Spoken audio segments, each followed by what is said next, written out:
Egodi always remembered, I will check on you in 13 months' time, as promised by Mr. John before leaving for a business trip abroad. But 13 months came and went, and John never returned. Meanwhile, Onochie, Egodi's ex-husband, had remarried. He believed his second wife, Nkechi, would bear him the son he desperately wanted. But fate had other plans. Nkechi once believed she had won when Onochie abandoned Egodi to marry her. She felt triumphant. She had been confident that she would give him the male Egodi failed to provide. Years passed, and Nkechi bore two daughters, Adora and Chisom. At first, Ude, her father-in-law, masked his disappointment. He told her the next one would be a boy. But when the third child arrived, a girl again, his patience snapped. Nkechi became a prisoner in her own home. Ude's voice thundered through the compound. You are a disgrace. Three useless girls. What good are you? He spat on the ground whenever she walked by. Onochie, who once showered her with love, now treated her with indifference. He stopped eating her food. He refused to speak to her unless to insult her, and he even moved to another room. You deceived me, he hissed one night. You made me leave Egodi, and for what? Another barren womb that only produces girls. Would they encourage Onochie to marry a third wife, someone who is worthy enough to give him a son? Nkechi pleaded, but her cry fell on deaf ears. The women in the village had no mercy for Nkechi. Whenever she passed by, their voices carried a sharp whisper. She laughed when Egodi was thrown out. Now look at her. She thought she was special. Where is her son? At the village stream, where women gathered to fetch water, Nkechi was the subject of every cruel joke. One morning, she overheard Nkem, an old woman, say, she mocked Egodi. But now, Egodi is a honor. Nkechi, just another discarded rag. The laughter that follows pierced her heart. As Onochie grew more distant, Nkechi's world crumbled. The man she fought for now avoids her. The villagers treat her like a curse. And the worst of all, she finally understood Egodi's pain, the pain she once ignored. One night, sitting alone in the dark, Nkechi whispers to herself, I thought I won, but you see, I lost everything. The sun hung low in the sky as Nkechi walked towards the village market. Her heart pounded in anger. The whispers had grown louder over the past week, and today she was ready to silence them. Just as she stepped into the busy market square, a group of women sitting under Udara tree burst into laughter. Their eyes darted towards her. Ha! Here comes the queen of bad luck, Neka, the loudest of the group said. She thought she was wise, didn't she? Another woman cackled.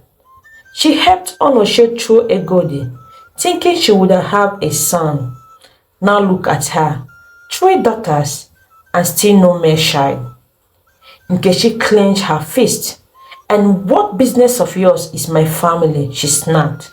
Stepping closer, did I beg any of you for food? The women roared with laughter. Food? Oh no, dear Nkechi, Neka sneered.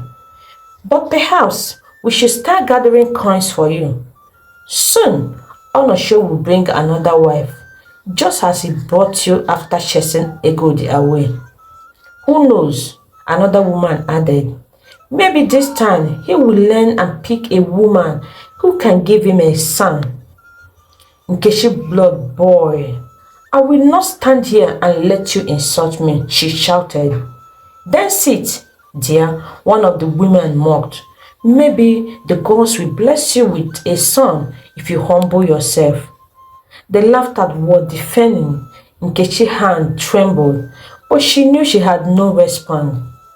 With burning cheeks and teary eyes, she turned away and stormed out of the market.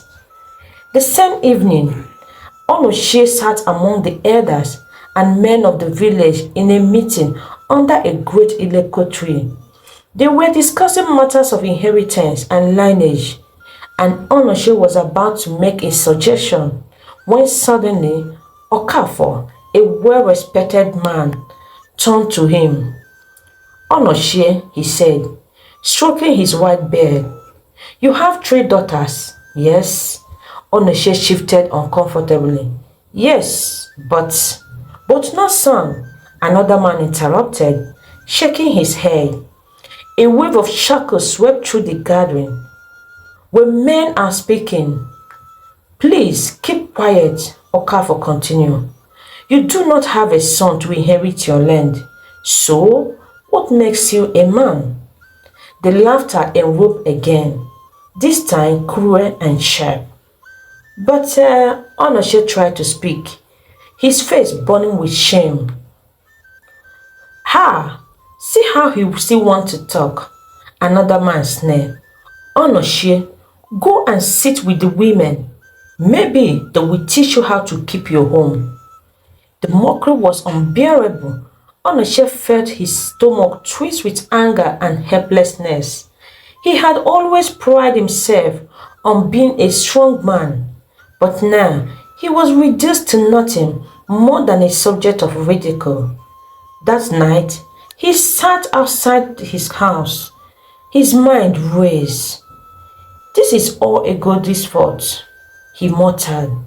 If she had just stayed, if she had just then, a thought crept in. What if the problem wasn't Egodi? For the first time, Onochie felt a deep of fear settle in his chest. What if he was the one who couldn't produce a son? What if the root of his problem lays within him?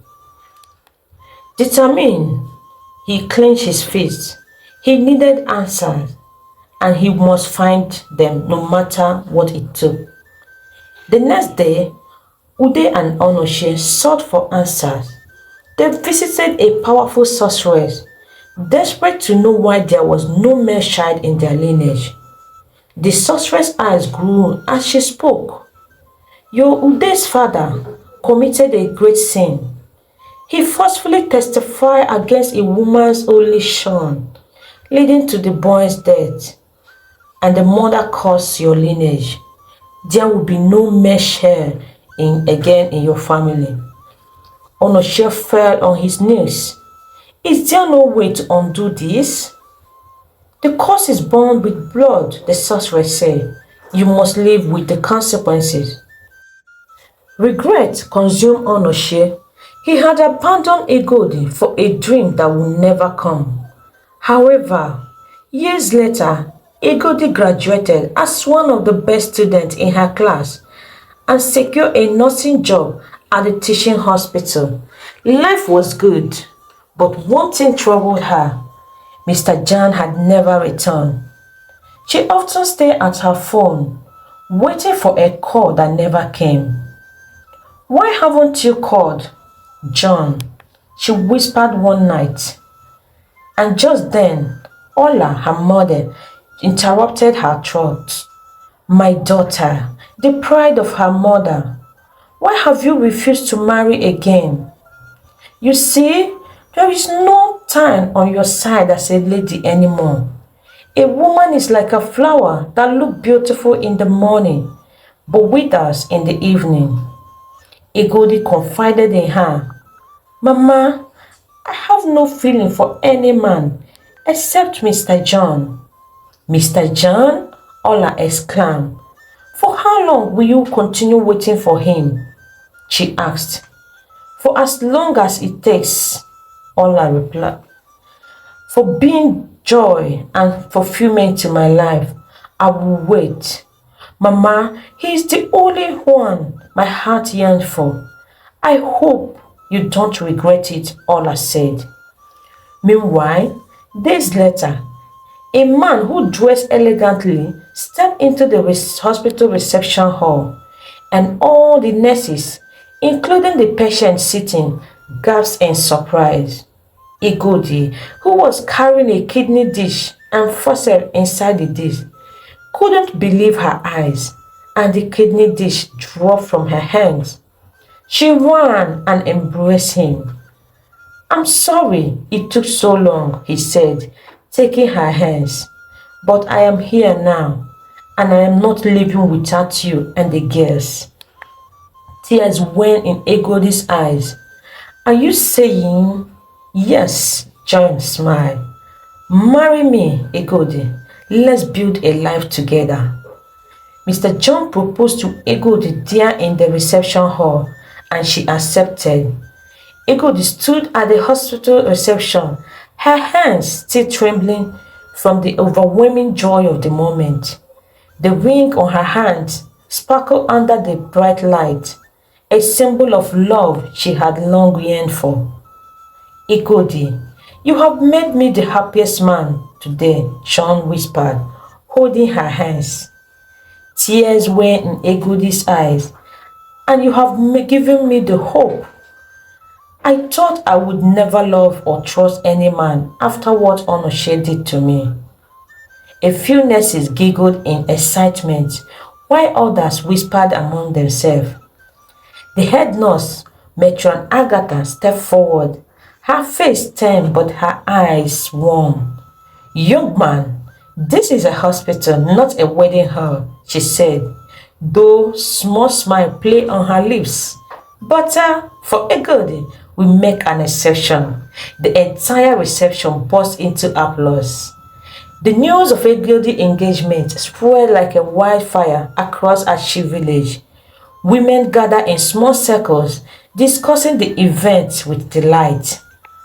I told my son to marry Egodi, but she refused, one elderly woman lamented, shaking her head. And now she is marrying that fine rich gentleman.